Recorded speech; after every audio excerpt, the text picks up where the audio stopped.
You're listening to the We Are Libertarians podcast network. Find all of our shows at wearelibertarians.com. Episode 13, The Paradox.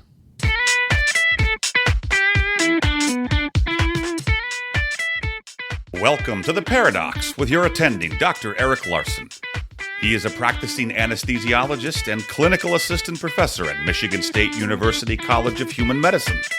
Listen in as he takes you behind the scenes of what practicing medicine in today's ever-changing world is like with another doctor. The Paradox is a fun and accidentally informative show for physicians, patients, or anyone who has ever found themselves in a waiting room.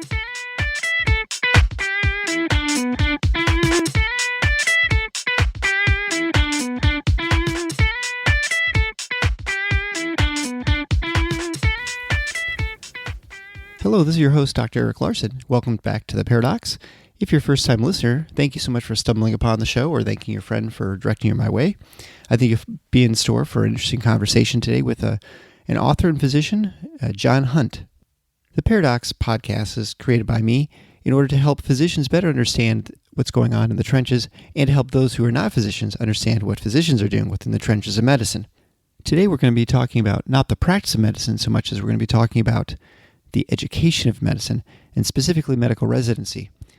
For those of you who aren't not aware, once you finish medical school, which is generally after college, you complete some years of training in a specialty. So, for instance, mine was 4 years in anesthesiology, my wife did 3 years in pediatrics, and so whether you do primary care or you do specialty care, you're doing some level of training in your specific field. You may then do further training in a fellowship, which case my guest did an additional 4 years learning a pediatric subspecialty. Our discussion today will be primarily based around the ACGME. And the ACGME is the American College of Graduate Medical Education. So as with everything in medicine, there are piles of acronyms everywhere, simply because we don't want to say the American College of Graduate Medical Education very often. And the ACGME is a private organization that promulgates rules for how you train people in medical education. So you can't be an accredited program if you don't meet certain specifications.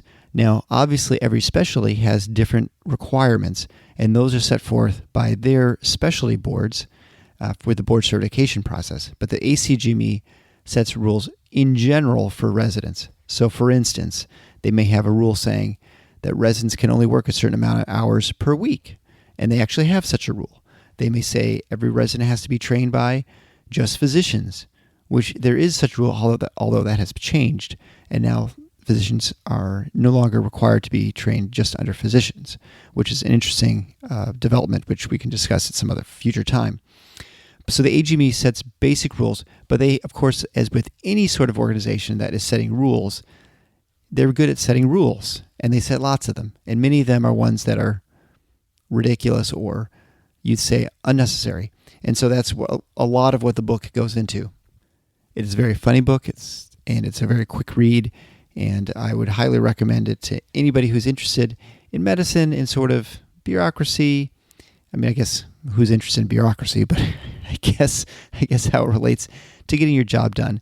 And if you're an academic, certainly you'll probably be able to understand a little bit. And as someone who went through the medical education training process, you don't see with the ACGME how it affects you, but when you think about it as the way you deal with in medicine with any sort of regulatory agency like the Joint Commission or JCO, which is obviously talked about in the book as well, you can understand that the same sort of principles apply with a different governing body and so you have to deal in a hospital system with not only the hospital rules as their accrediting organization, which is JCO, but you'd obviously have to deal with the education accreditation process.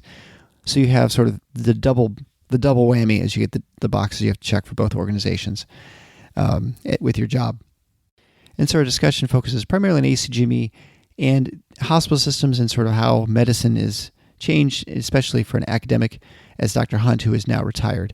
We will go into a little bit on his charity works that he has started in the country of Liberia, and we'll also discuss a little bit on medical tourism, and which I definitely will have to delve into further in in a future episode.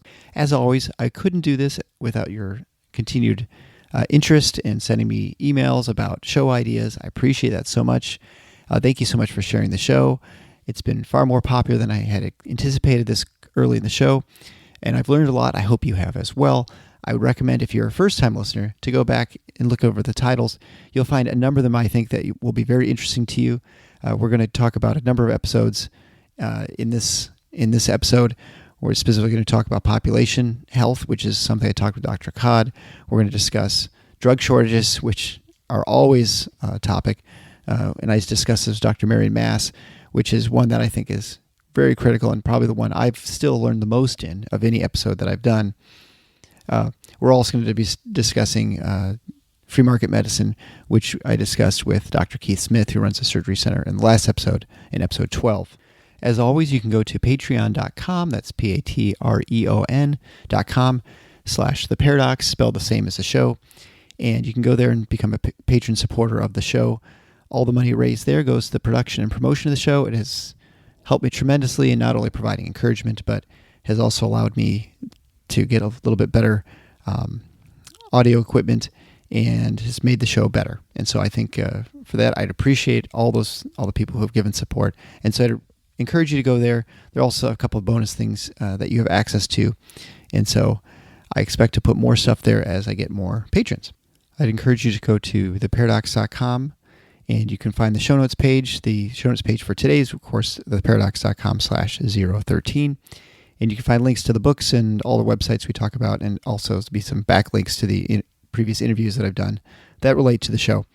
So without further ado, I'd like to introduce Dr. John Hunt, who's a pediatric allergy immunologist / pulmonary specialist, and we'll discuss his book, Assume the Physician. Enjoy. So this is Dr. Eric Larson. I'm here with author and fellow physician, Dr. John Hunt, who wrote the book, Assume the Physician, which is, I guess you'd say, as funny as the title assumes.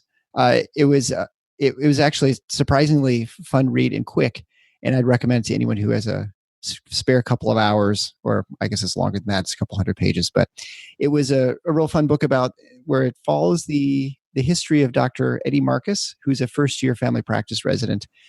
And I guess it highlights the sort of the inanity of the education process for residents, and does go into a little bit on the medical student side of things, at least into the selection process.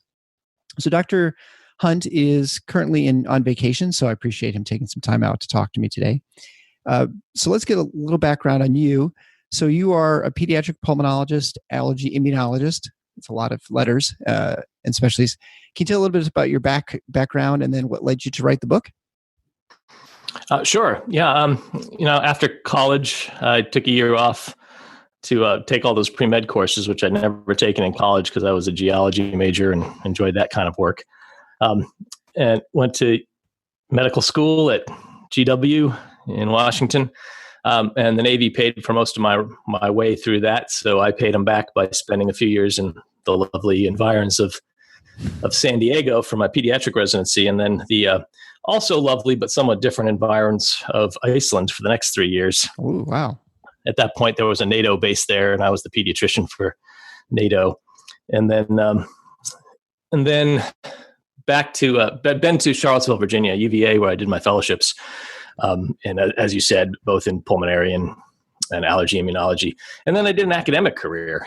But concurrent with my academic career, I started some businesses both in healthcare, device, pharmaceuticals, as well as a transportation company.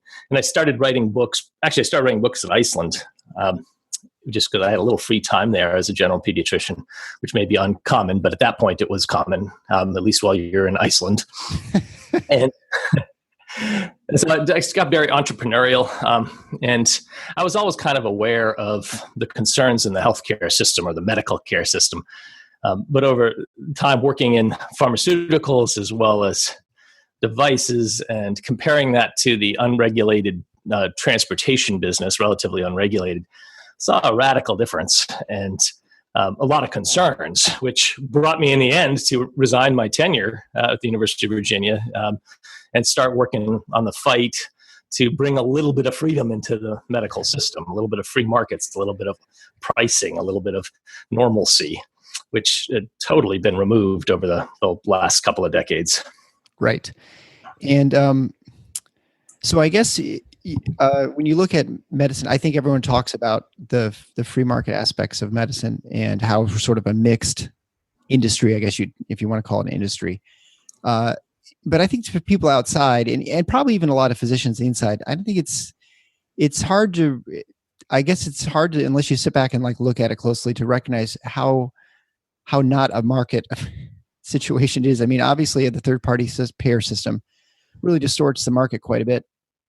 And you go into that quite a bit in your book. I mean, I want to say, so the book is, it's very funny, and it shows sort of the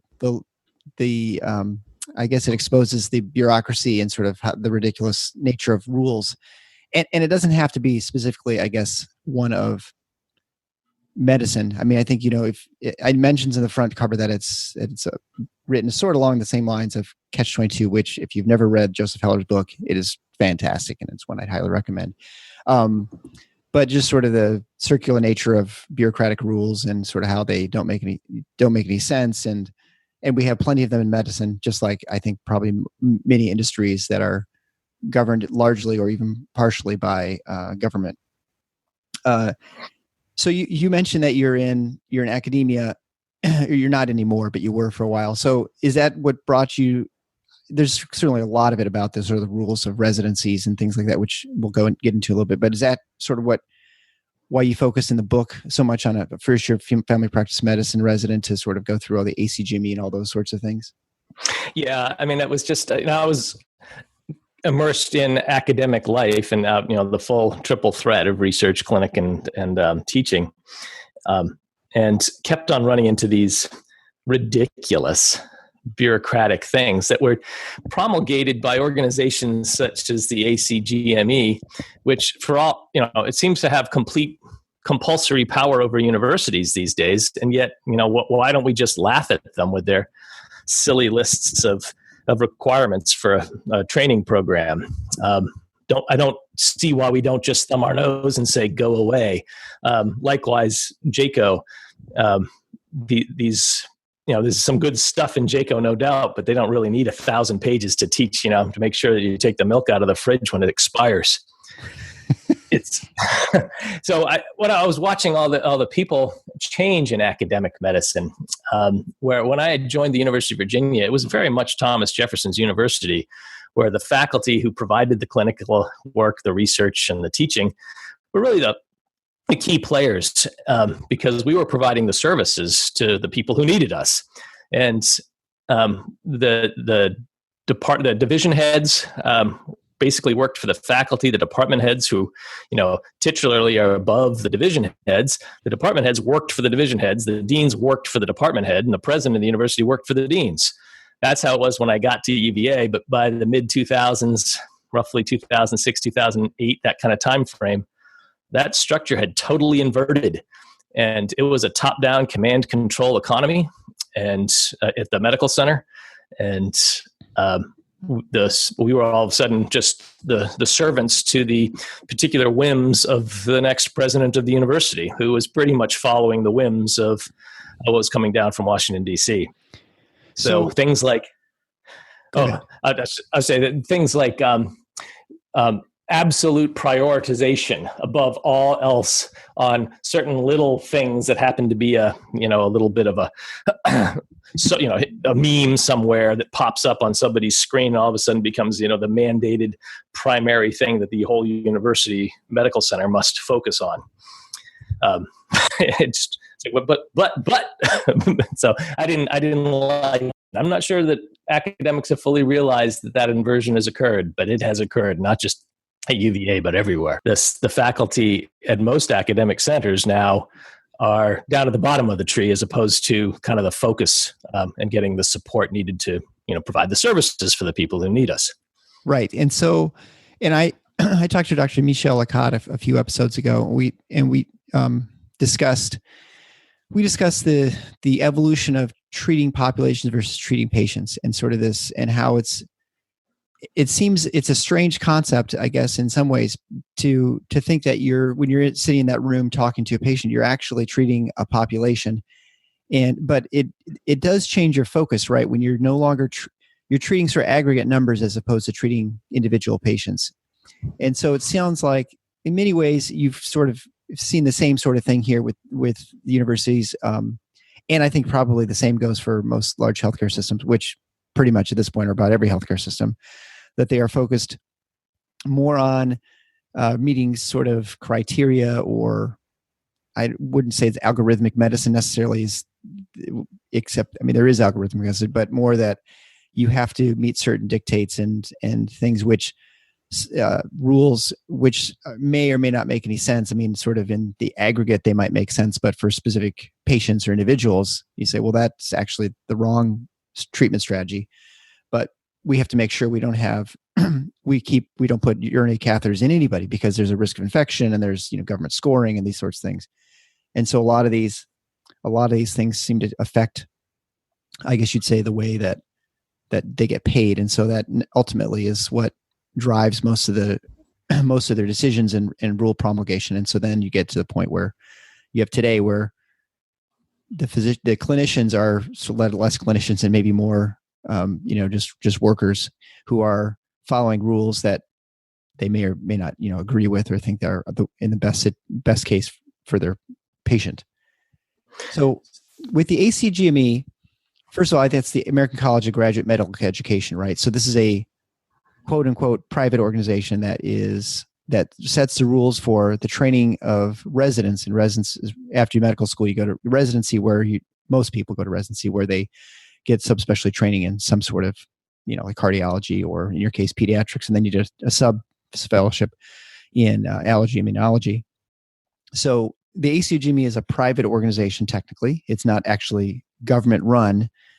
How do they have so much power, and how do they get, how do they have implicit, authority through the federal government? I imagine is kind of where it comes from. Yeah, I mean, the government is the only organization legally authorized to initiate force against innocent people. That's kind of the definition of government, right? So somehow, all these universities are feeling compelled to abide by ACGME's benign tyrannical dictums. But what is that compulsion? Mostly, I suspect it mostly has to do with Medicare, because Medicare is the compulsory component. And in order to get that Medicare money, you've got to abide by whatever rules CMS comes up with. And I expect, but I don't know for sure, I expect that they've managed to wrangle a deal with ACGME to make sure that ACGME has an effective monopoly on the control of idiotic training ideas. And they certainly have done really well with coming up with idiotic training ideas. And then we're somehow, either not fully compelled, but heavily manipulated into participating in those. And the bureaucrats don't realize it. The bureaucrats who run the universities just say, oh, we got to check that box, go do it. And they drop the bomb down on the dean, who drops it on the department heads to make sure that their fellowship programs and residency programs all abide by a bunch of nonsensical escapees from the asylum who are filling the ACGME at this point. Right.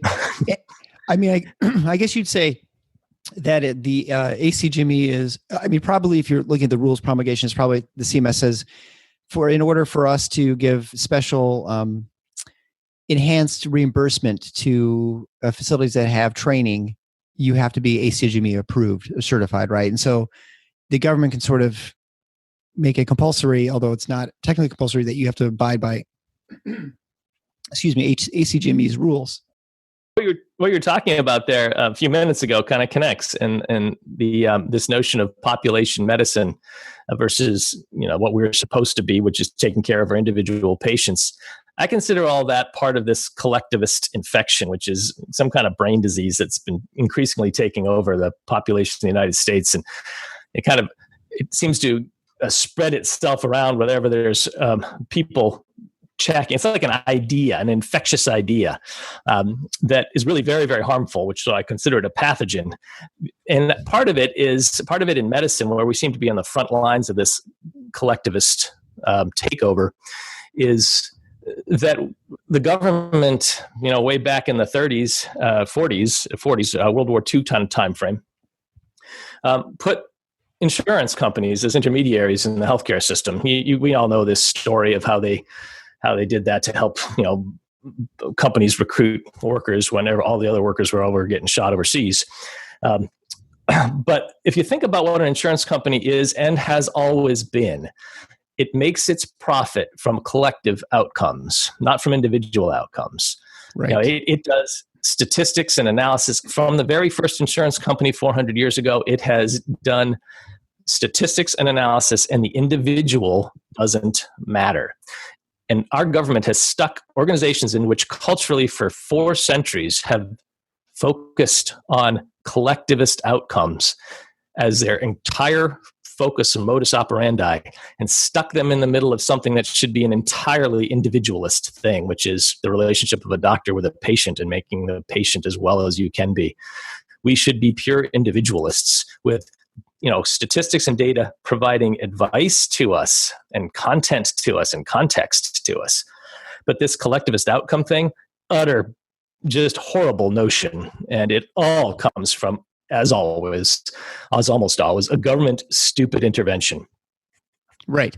And I would say that most of and even when you look at these rules that you talk about and regulations, I mean, most of them are, I guess I would say, maybe most is not fair, but many of them make sense, right? Like, for instance, not to have expired milk sit in a refrigerator, right? And so we'll see this with Jayco, and I shouldn't call them Jayco because they have changed their name, which you may not be aware. No, I'm thankfully not aware. they are no longer to be referred as Jayco, and maybe this is just where I am, but they're now just known as the Joint Commission, which of course is exactly the same thing. They used to Joint Commission accrediting hospital organization, but now they get to accredit all kinds of different organizations. I expect that that's an expansion of their power. I guess. I suspect that they are now. You're right, that they're probably working the ambulatory field and maybe outside of medicine or at non-traditionally medical facilities, like, I don't know, maybe chiropractors' offices. I have no idea, but they're now known as simply the Joint Commission. And so what I'll see happen, and I'm sure this is not unique in any way to any hospital system, is that you will have them come through, and they can't come through your hospital and not find a violation or some sort of thing that needs to be corrected.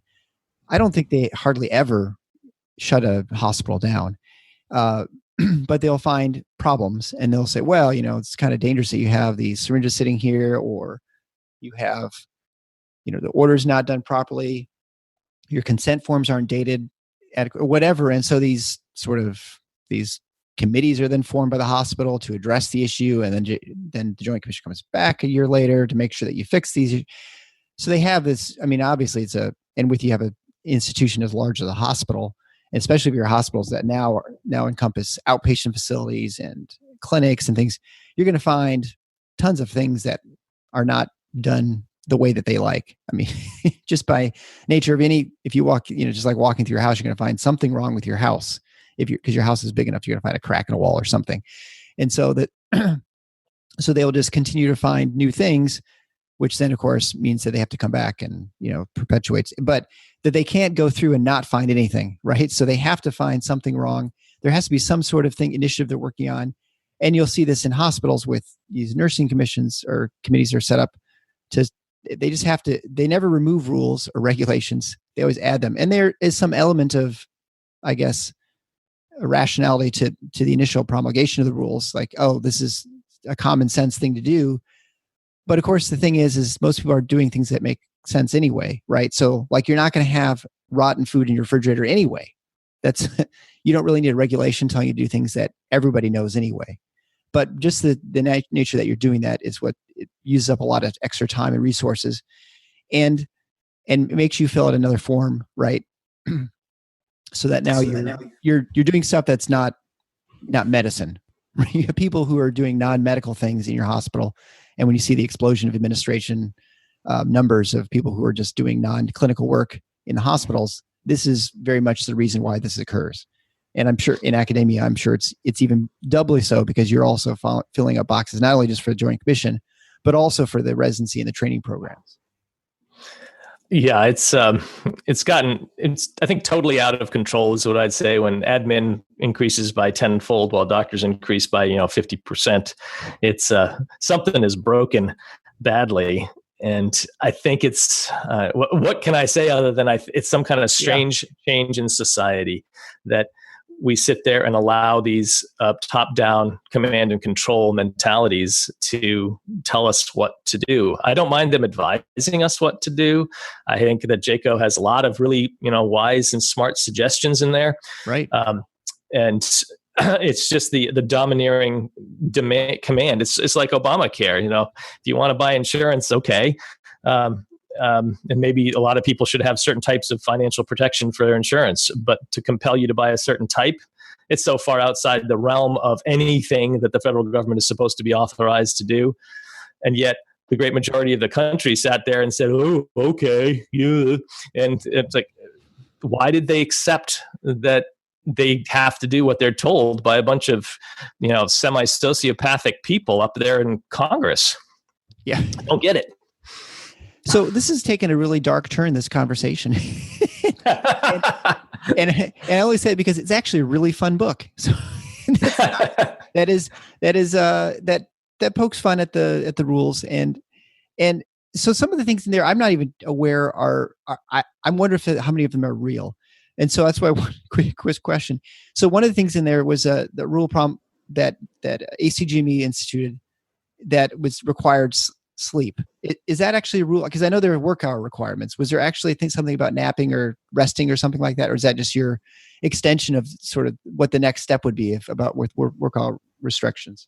When I wrote the book, that was the thing that I don't know if it ever got promulgated, but that was what the next, big move was going to be, was mandatory naps.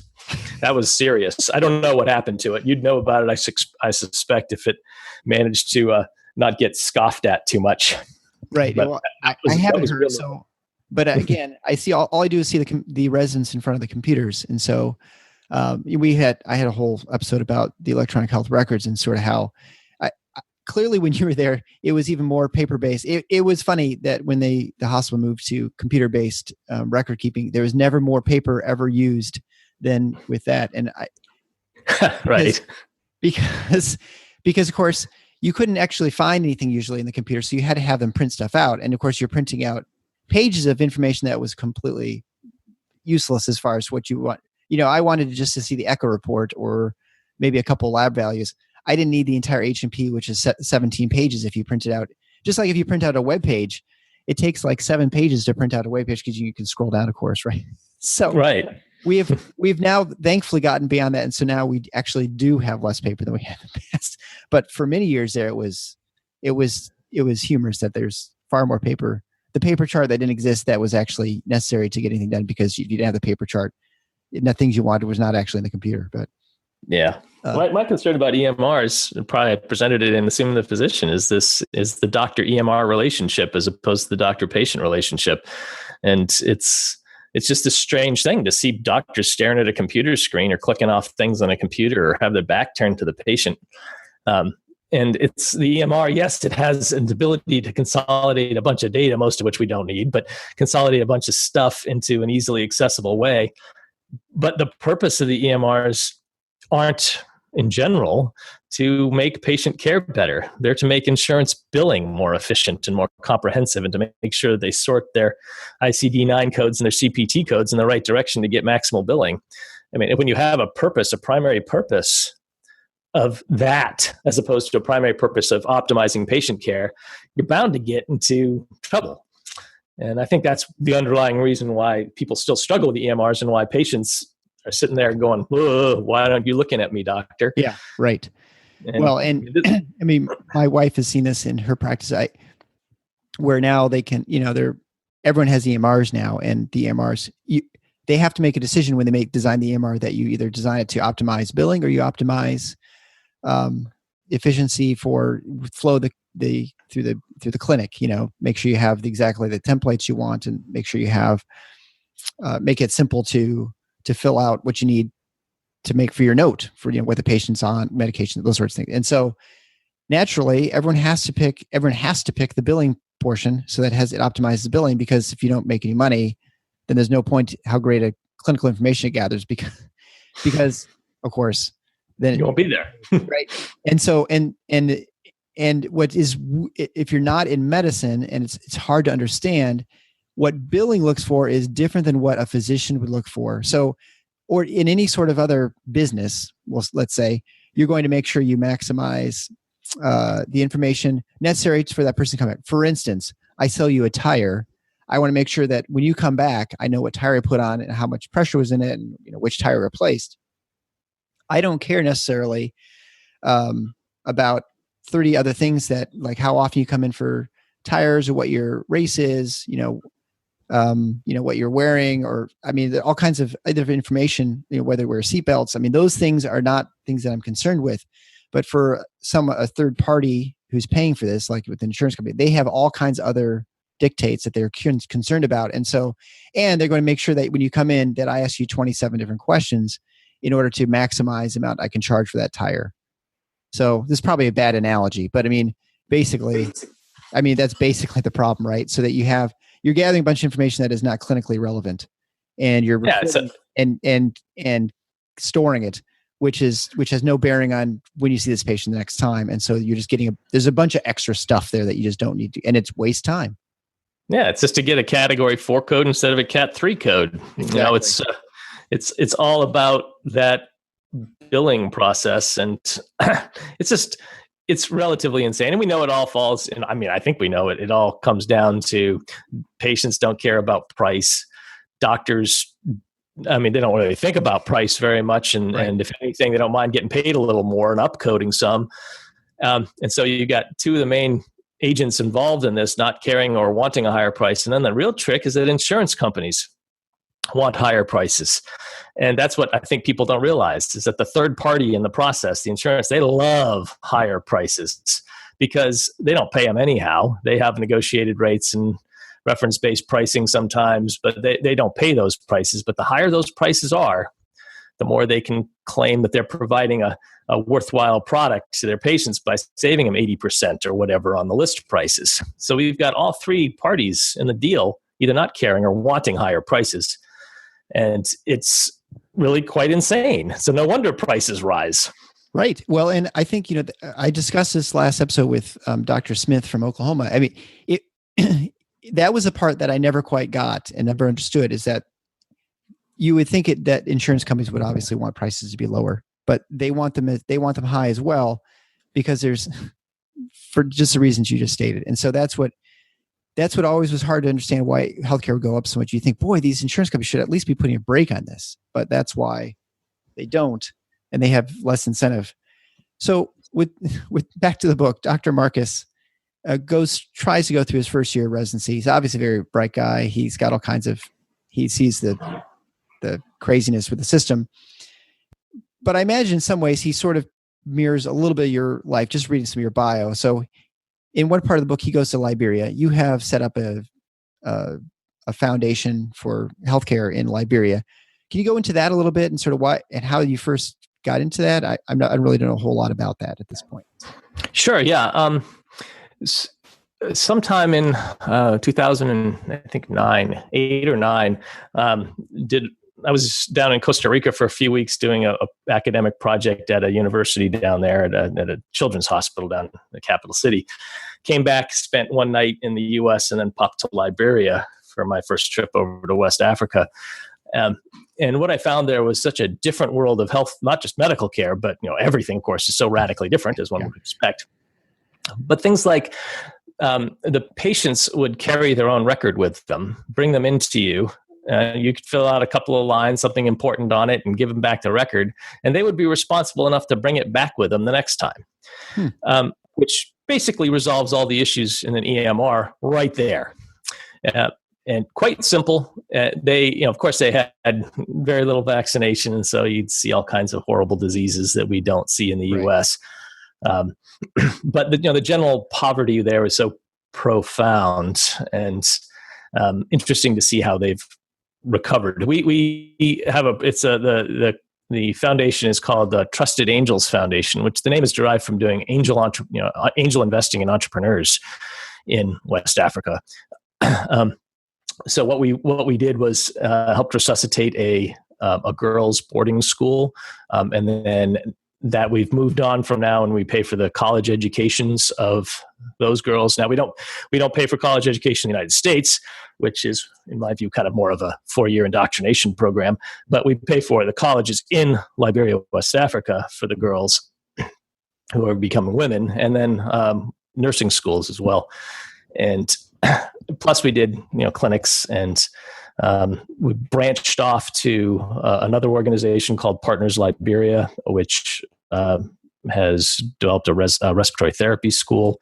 This is not under my control, but it was a metastasis from ours, happy metastasis, and they've ended up buying a hospital from that the Chinese had built a while back, and it's going to be the pulmonary hospital for Liberia. So it just kind of keeps on expanding on its own once it gets rolling. Sure. And so when it comes to Liberia and the healthcare, it's clearly a lot different. Do you feel on some level that because it's so, primitive is not a fair word, but you know what I mean? As far as its development, it's far behind the United States and the Western world in many ways. I mean, they can kind of leapfrog by just getting new innovations right from the start. But do you feel like the regulation that naturally occurs in that the regulatory state is a natural occurrence as economies become more developed and become richer? So like, you know what I mean? Is that eventually at some point Liberia will have a JCO of sorts? I mean, do you think that's a natural extension of sort of democratic societies? Yeah, I think it is. I think that as we give more power to government takes more power. And there's a reason for that, which is that the people there's kind of two different groups of people. One group likes to take control over nature or things and tries to manipulate things to work for them. We build houses and cars. That's one group. And there's another group who like to manipulate people, have power over people. And it's the people who like to have power over people. The most extreme version of that is the sociopath. But people who like to have power over people are the ones who are attracted to government, because government is all about power over people. And so you get more and more and more of them, and then government gets bigger, and then you attract even more of them. And so there's this inevitable process in democracy or any kind of government that leads to increasing centralized control. In the third world, it's often done differently. In the third world, it's competing sociopaths trying to do battle for control over the extant government. So civil war is a very common thing because they want that power structure. They want to control it so that they can, they can start stealing from the people, just like the previous government did. And that's what happened in Liberia repeatedly. And you look to see who was running that place and who the fights were among, and for all those Civil War years, and it's all just a bunch of really bad, evil people competing to be in charge of the government structure. And here in the United States, not terribly different. They're just not using bullets. Right. I mean, you have a peaceful transition of power and governance, but I guess it's so advanced that we have the same people running things no matter who's technically in charge, right? It's the same people, the HHS or wherever that are setting forth the rules, and things don't change even at the top. The regulatory state doesn't really get much smaller. No, I've never seen much get smaller. No, it just doesn't. There's a cycle of freedom, and we're on the downswing, I'm afraid. But then we have these positive things like direct primary care movement, tiny fraction. And I think you've talked to Chad Savage or somebody about that. Yep, I've talked to a couple people. Mm-hmm. It's so positive in so many ways. And the way I see direct primary care is that what it does, it takes this underlying problem in medical care, what was referred to as moral hazard, the lack of care about price, the third-party payer problem, whatever you want to call it. It takes that moral hazard that causes the medical economy to hyperinflate so profoundly, and brings it down to the level of the doctor and the patient, where if somebody is abusing the system, it's right there in the doctor's office. It's not, the insurance company doesn't have to say, oh, you're overusing the system, or you're spending so much money. The doctor who the patient's doctor can say, you know what, you're abusing the system. You're spending too much money on things you don't need. And that's such an easier place to resolve it than the insurance company or a government just saying, no, you can't have a kidney transplant. Right. Well, and I mean, you look at, and I plan to do an episode on this earlier, prior authorizations and things where you basically turn the physician into, begging the insurance company to allow things to happen that they think is clinically relevant and important. They're unpaid, right? I consider a physician who's doing that, which almost all do. I actually refused to, and my nurse kind of took all that, but effectively same thing you're paying her to do it, right? Yeah. Yeah. But yes, it's just that the physician becomes an unpaid member of the insurance company's cost containment policy. Yeah. And, what on earth? Why on earth? I got bawled out by somebody who was higher in the ranks than me at EVA at one point because I'd sent a letter to the insurance company billing them for my services. And he said, if I could fire you, I'd fire you. I said, too bad you can't, man. It's been nice to have tenure. I wasn't even tenured then. He just knew he couldn't. But yeah, later got tenure. But then I resigned it within like 2 years or 3 years of getting it. So it wasn't very valuable. So in the end of the book, I don't want to spoil the ending for those who are going to get the book, again, called Assume the Physician. And the link for that obviously will be in the show notes page at paradox.com/013 or 013. The Dr. Marcus decides to leave medicine, right? And he goes into his explanation of things, but he doesn't really totally, I guess, in some ways. But do you think today, if you rewrote that book, he would become a direct primary care physician and you'd have that emphasized in your book? Yeah, I think there's some things I would have changed. Yeah, sure. DPC would have been his route as opposed to the kind of the route that you'll see happens in the book. I would have put in information about pharmacy benefit managers when I'm talking about the drugs. I wasn't aware of the degree to which they have tortured us all with that hugely crony catastrophe that is the pharmacy benefit managers. I would have put that in there. I was able to elucidate, hopefully with some gut cracking humor, the way that the pharmaceutical reps, tried to get talking heads, or what they call thought leaders, to spew out the stuff for the pharmaceutical companies, not to try to get doctors to prescribe more drug, but to be able to convince the speaker increasingly of the value of their drug. So their speaker, when they go sit on a committee that ends up writing some kind of protocol or best practices document, ends up promoting their particular drug. And I think that's the trick that most doctors don't know, is that it's the thought leaders. They're selected not because of their incredible skill at getting other doctors to write prescriptions, but on their likelihood of being promoted up to some position of authority in a guidelines writing committee.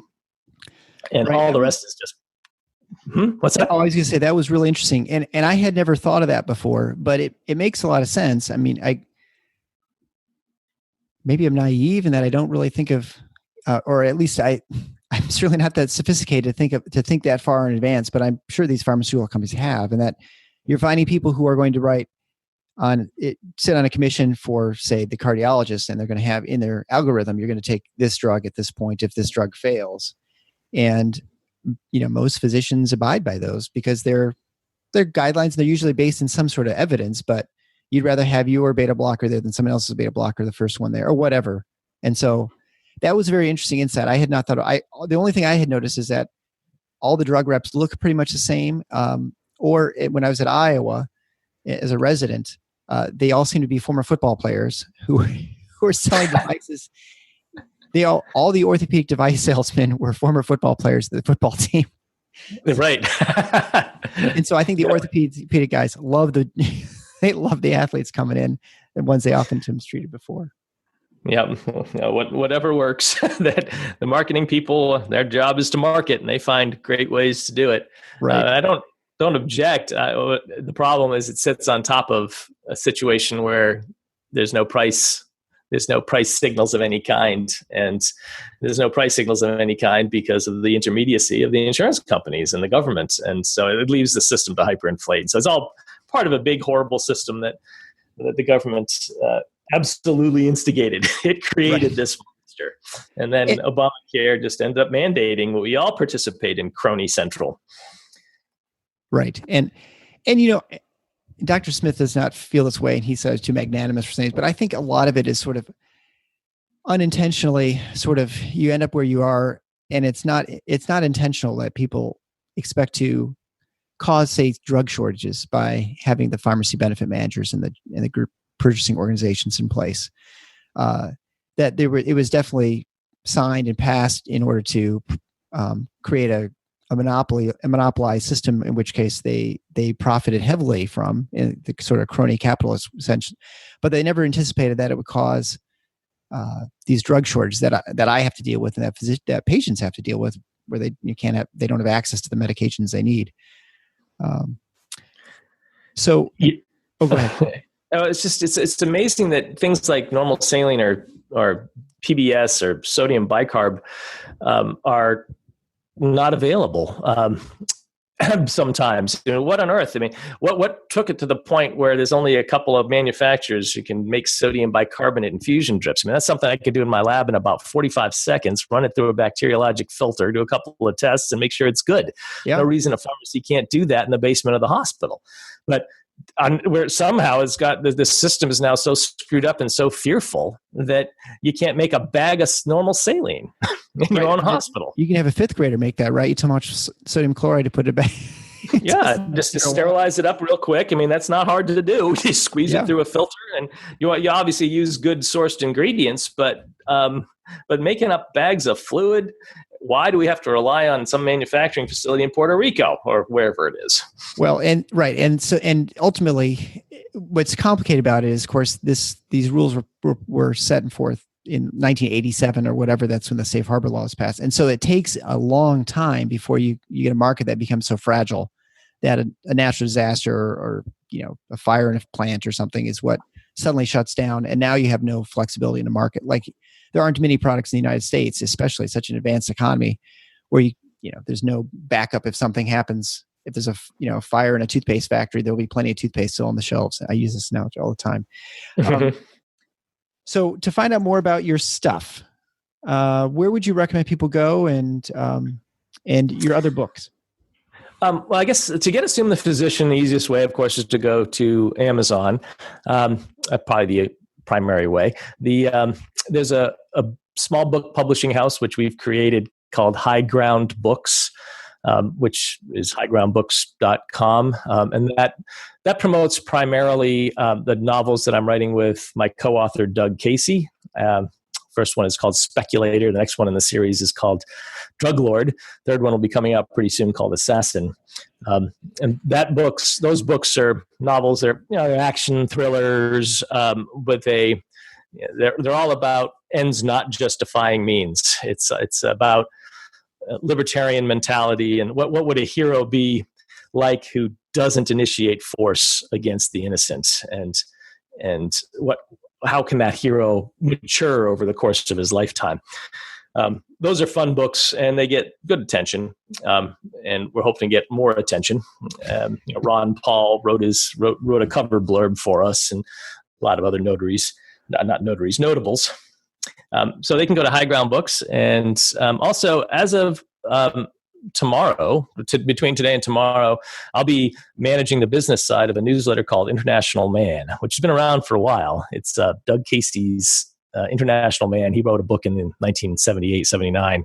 That was a big hit about how to internationalize assets, get out from underneath the bureaucracy of the government of the United States, help to avoid jurisdictional malfeasance on your own.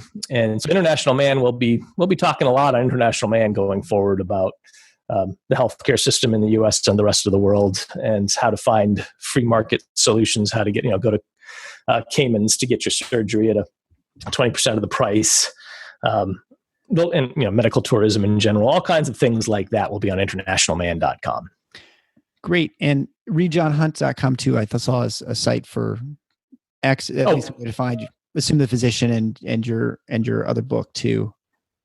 Correct. I don't actually go to those sites very much myself anymore. I need to take a look at those. Isn't that funny how my friend has the same problem as she has so many different websites. She kind of forgets them. And so I'm like, don't you have this site? Oh yeah, I have that one too.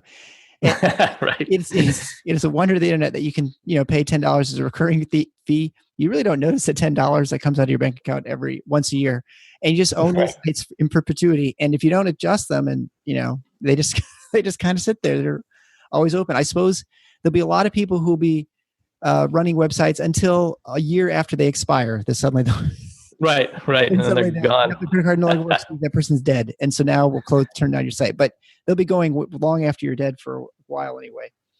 Yeah.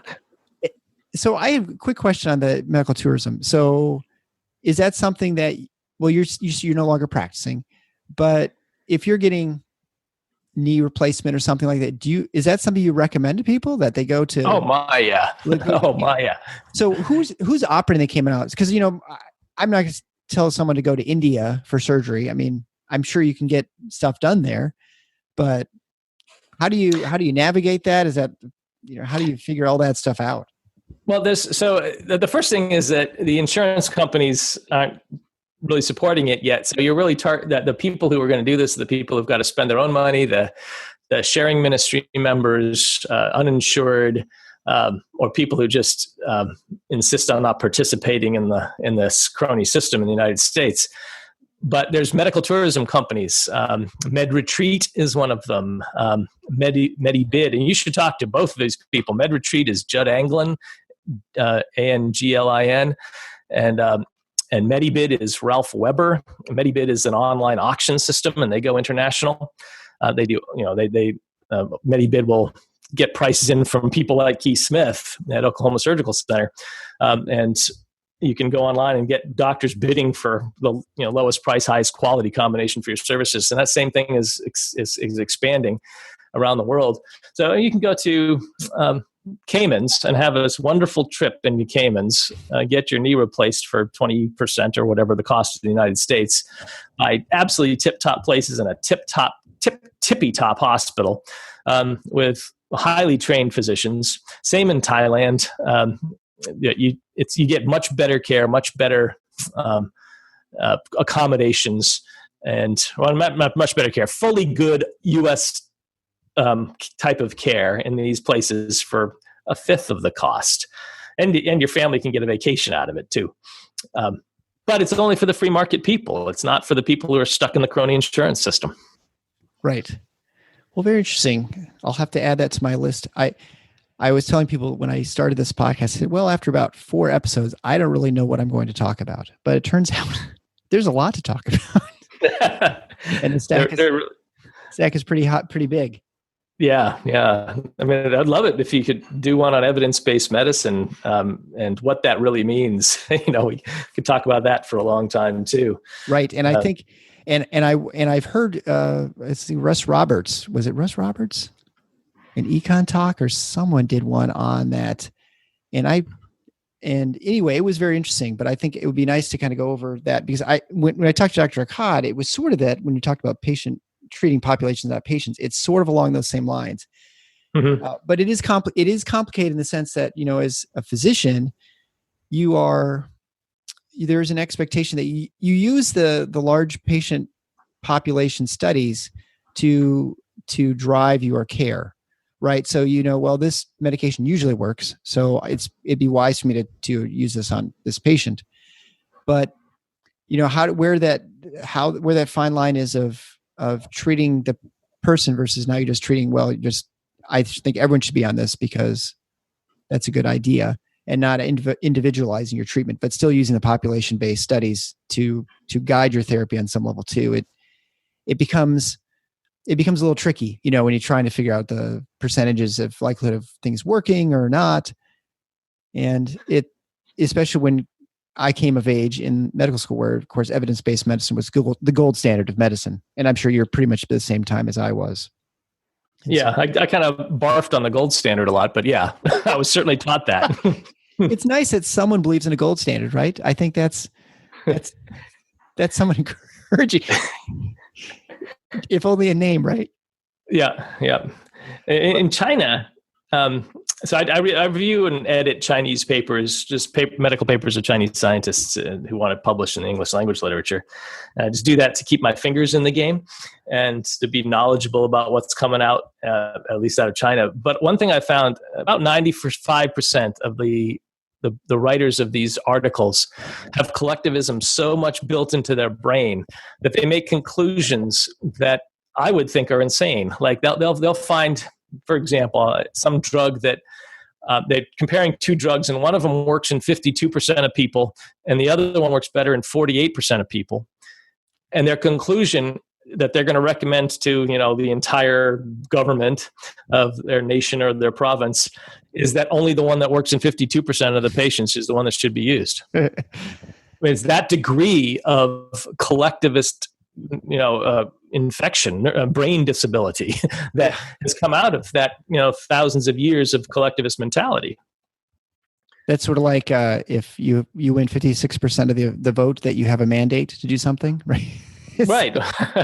Yeah, it's the same kind of thing. We do have an illness. I think the nation has a collective illness of collectivism, and it's so pathological. When it's reared its head, it caused Pol Pot exterminating a quarter of his population, Mao Zedong killing 50 million, Stalin 30 million, Hitler 10 million. When you have these kind of collectivist, these paths forward of collectivism, huge numbers of people die from that illness, and then where it's less severe, like in Cuba or in Venezuela, you get just massive loss of dignity, a little bit less loss of life, but a huge amount of loss of dignity from this collectivist infection, and it's taken off. We had a Democratic socialist elected or nominated in New York recently to run for Congress. It's like, what? I mean, I know they want change, but do they want change that way? To change to more government control, more narcissists running the damn asylum? I don't know. Right. Well, on that cheery note, I'm sorry, I'm supposed to be cracking jokes, right? Yeah, I thought so. No, no, I'd like to, I'd like to recommend the book, Assume the Physician. It's really funny. And I imagine, I don't know Joseph Heller, who wrote Catch-22, but I imagine pretty much that sort of, when you have sort of a bemused cynicism that you look at the world. And I was just listening to a talk about Stoicism. It's sort of along the same lines that you have to, it's almost like a gallows humor, right? In some way. And so that's why I think the book, you'll learn a lot while you're also being entertained. And so I'd highly recommend, again, it'll be available on the show notes page at paradox.com/13. Dr. Hunt, thank you so much for spending this morning with me and my listeners. Thank you so much for having me. I'll crack more jokes next time. Perfect. All right. Thanks a lot.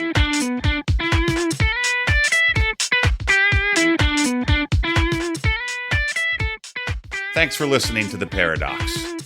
If you like what the doc is doing, please subscribe and leave a review on iTunes or Stitcher.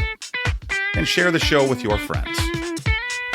Become a supporting listener to get access to special bonuses at patreon.com/theparadox. Show notes can be found at theparadox.com.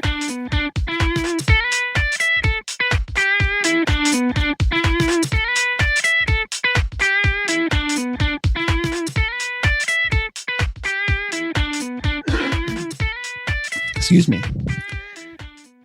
Well, you shouldn't do an interview first thing in the morning, I guess. I can take over while you're recovering. Sorry about that. No, it's all me. Go ahead.